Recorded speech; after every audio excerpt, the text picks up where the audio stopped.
En el caso de la patología gonadal y del desarrollo sexual, vamos a tener el hipogonadismo y la insensibilidad a andrógenos. Cuando nosotros hablamos de hipogonadismo, estamos hablando de una disminución de los esteroides sexuales, tanto de la testosterona como de los estrógenos. Igualmente acá aplica el mismo concepto. Va a ser primario si es que el problema está a nivel de las gónadas y va a ser secundario si es que el problema es un problema hipotalámico hipofisiario. Entonces, acuérdense ustedes bien esta diferencia. Entonces, dentro de lo que son las gónadas, entonces nosotros podemos imaginarnos que pueden haber algunas infecciones que pueden comprometer las gónadas y generar un hipogonadismo primario. Pueden haber también el hecho de que los pacientes hayan sido sometidos a radiación, que hayan sido sometidos a cirugías o que hayan tumores que comprometan las gónadas y que causen una insuficiencia gonadal. Y en el caso del secundario, bastante similar a las otras insuficiencias, vamos a tener, por ejemplo, tumores hipofisiarios hipotalámicos, pacientes que han sido sometidos a neurocirugía, algunas enfermedades infiltrativas que atacan el hipotálamo y la hipófisis, ¿no? En cuanto a la clínica de estos pacientes con hipogonadismo, obviamente en las mujeres lo que vamos a encontrar es que van a haber alteraciones del ciclo menstrual produciendo generalmente amenorrea, ¿no? Asociado también a una disminución de la libido y una disminución de la fertilidad. Y en el caso de los varones vamos a encontrar disminución de la libido, disfunción eréctil, la disminución del vello, que también se puede ver en mujeres, la disminución del vello axilar y pubiano, y obviamente también infertilidad. ¿Cómo se hace el diagnóstico de un hipogonadismo? Igual como hemos visto en las patologías anteriores, varía si es primario o secundario, ¿no? El caso del primario, por ejemplo, vamos a encontrar lo siguiente. Tenemos aquí LH, FSH y testosterona estradiol.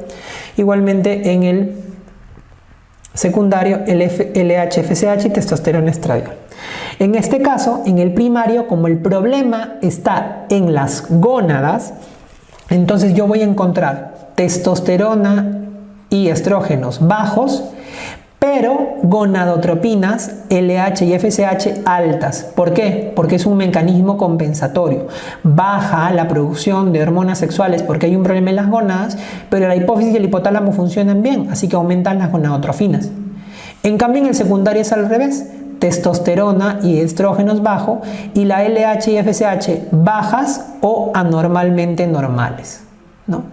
Como en este caso de hipogonadismo primario hay un incremento de las gonadotropinas, a este hipogonadismo también se conoce como hipogonadismo hipergonadotrófico. Y por otro lado, al secundario se conoce como hipogonadismo hipogonadotrófico, porque las gonadotrofinas están bajas. Entonces, cuando ustedes vean hipergonadotrófico, se refieren al primario. Y cuando ustedes vean hipogonadotrófico, se refieren al secundario. El tratamiento, obviamente, va a ser dar los suplementos de testosterona y estrógenos, que en este caso es una terapia sustitutiva hormonal. Dentro de los casos de hipogonadismo que generalmente les presentan a ustedes son estos tres: el Klinefelter, el Turner y el Kallman, ¿no? En el caso del Klinefelter, acuérdense que es la cromosomopatía sexual más frecuente. Es un paciente en el cual tenemos un cariotipo que tiene 47 cromosomas donde hay un cromosoma X de más. En vez de ser XY, es un XXY. Y eso le da las características que tiene este paciente con síndrome de Klinefelter. En el fenotipo vamos a tener que es un paciente que tiene talla alta, como ustedes ven aquí. Lo que marca mucho en estos pacientes es la presencia de la ginecomastia, que generalmente es lo que hace que vayan a una consulta, ¿no? Son pacientes que son hipogonádicos, tienen hipogonadismo, y este hipogonadismo es un hipogonadismo primario, y generalmente son pacientes que tienen los testículos y el pene pequeños. Y además, asociado a estas características, son pacientes que suelen tener retardo mental y o alteraciones psiquiátricas. Entonces, todo este fenotipo de talla alta, ginecomastia, hipogonadismo primario con testículos y pene pequeños, con retardo mental y alteraciones psiquiátricas, en un paciente con un cariotipo 47XXY, nos hace pensar del Klinefelter, que es la cromopatía sexual más frecuente.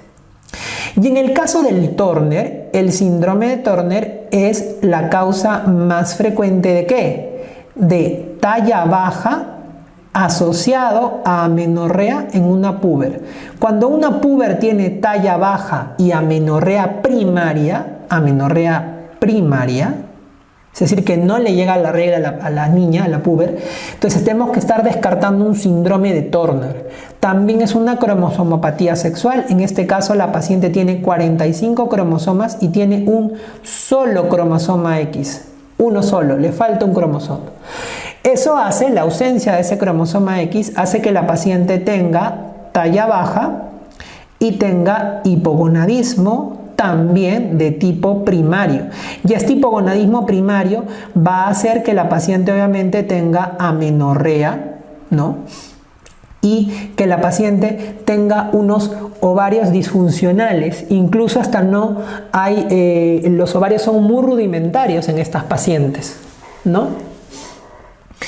Además de esta característica de talla baja y de hipogonadismo primario, estas pacientes van a tener un fenotipo característico, como es el cuello alado o pterigion coli, van a tener el hipertelorismo también, van a tener la presencia de la desviación cubital, vean ustedes aquí, la desviación cubital, y tienen una malformación congénita que es la coartación de aorta, que es bastante característico de este síndrome de Turner. Entonces, todo un fenotipo también bastante característico.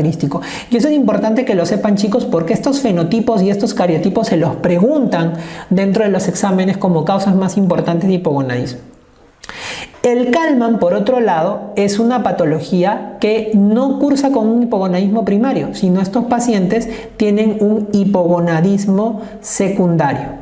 En este caso no se trata de una cromosomopatía sexual, de tal manera que los pacientes son 46XY o XX, siendo mucho más frecuente en varones esta patología.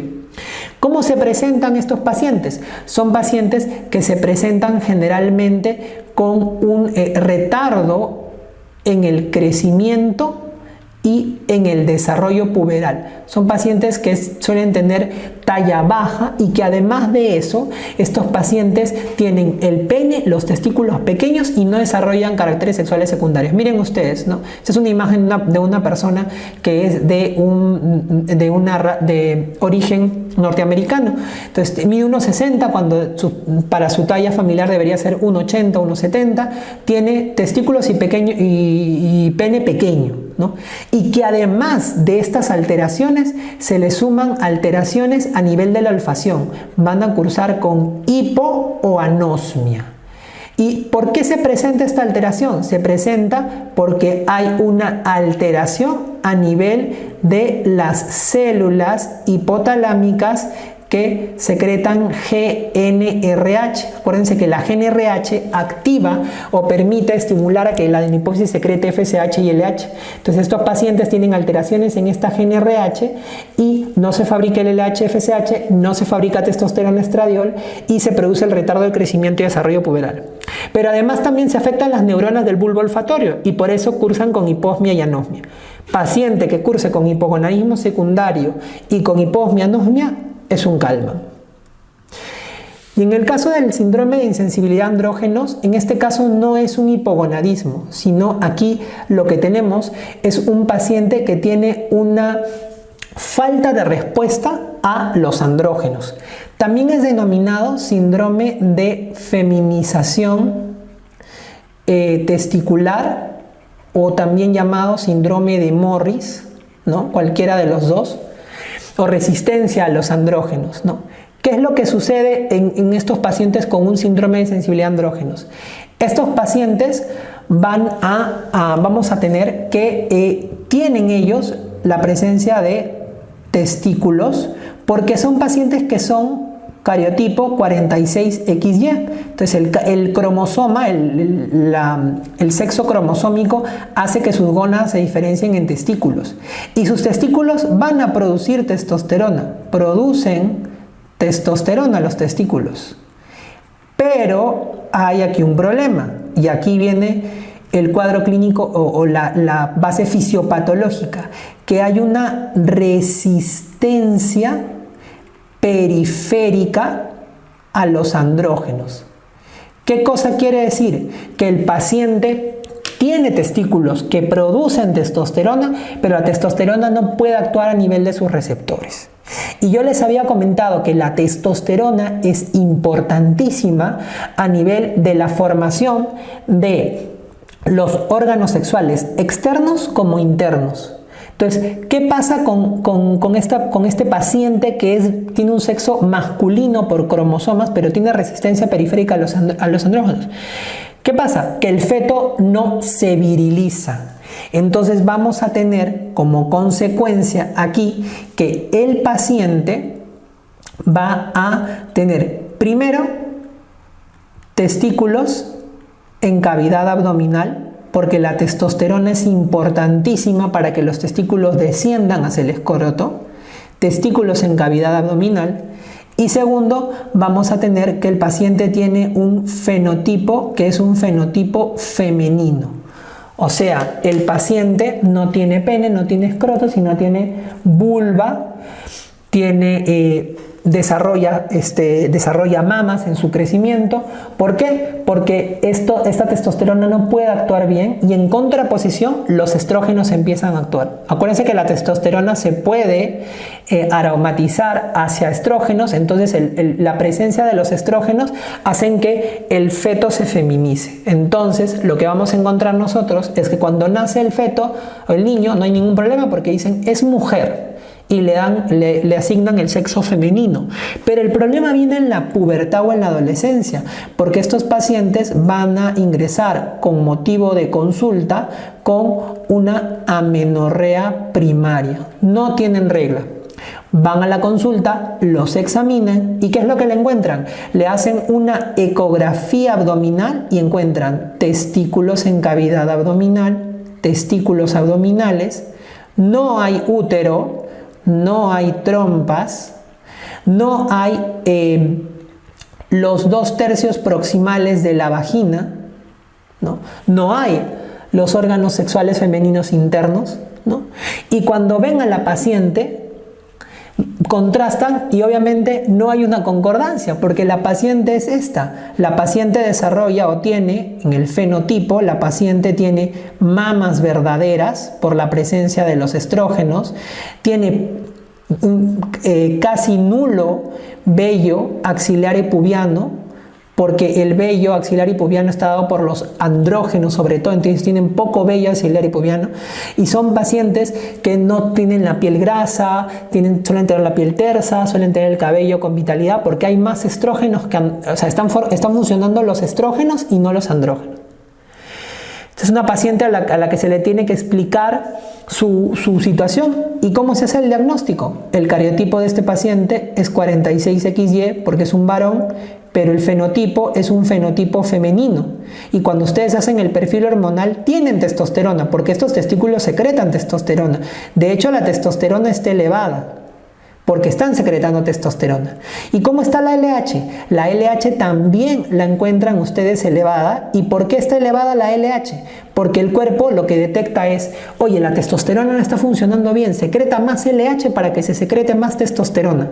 Pero no es que la testosterona no funcione bien, sino que hay resistencia a la testosterona. Entonces, LH elevado con testosterona elevada condiciona el cuadro clínico de la insensibilidad a andrógenos. Estos pacientes tienen alto riesgo de hacer cáncer testicular, entonces ustedes tienen que, aparte de darle el apoyo psicológico para hacerles entender que tienen sexo masculino, a pesar que tienen apariencia femenina, hay que hacerle una operación para extraerle los testículos, ¿no?